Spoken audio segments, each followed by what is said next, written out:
Hello, good morning. അപ്പോൾ ഇന്നലെ രാത്രി മുതൽ നല്ല പെരുമഴയാണ്. രാവിലെ വരെ നല്ല മഴയായിരുന്നു. അത് കാരണം പിള്ളേരെ ഇന്ന് സ്കൂളിൽ വീട്ടിൽ അവരിന്ന് ലീവാക്കി.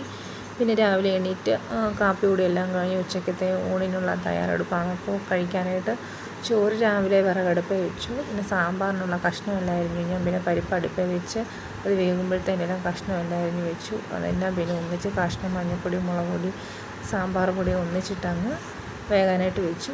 അപ്പോൾ അത് വെന്ത് വരുമ്പോഴത്തേനും അമ്മ അതേ മുരിങ്ങയില കൊണ്ടുവന്നിട്ടുണ്ടായിരുന്നു. അപ്പോൾ ഒന്ന് തോരൻ വെക്കാനായിട്ട് അമ്മ ഊരുന്ന സമയം കൊണ്ട് ഞാൻ സാമ്പാർ വെന്ത് കഴിഞ്ഞ് പുളിയെല്ലാം ഒഴിച്ചു.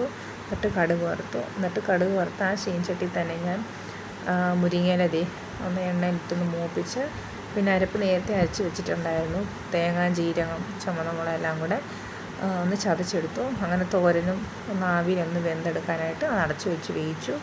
അപ്പോഴത്തേന് ഇപ്പുറത്തെ അടുപ്പയിൽ ഞാൻ പപ്പടവും കാച്ചി. അപ്പോൾ ഇന്നത്തെ ഉച്ചയൂണെന്ന് പറയുന്നത് ചോറും സാമ്പാറും പപ്പടവും പിന്നെ മുരിങ്ങയിലത്തോരനും പിന്നെ ഇന്നലത്തെ കുറച്ച് സമന്തിയുണ്ട്. അപ്പോൾ എല്ലാം കൂടെ കൂട്ടിയിരുന്ന ഉച്ചക്കത്തെ ഊണ് അങ്ങനെ കഴിഞ്ഞു. അപ്പോൾ ഇന്നത്തെ വീഡിയോ ഇത്രയേ ഉള്ളൂ. ഇഷ്ടപ്പെട്ടെങ്കിൽ ലൈക്ക് ചെയ്യാൻ മറക്കല്ലേ.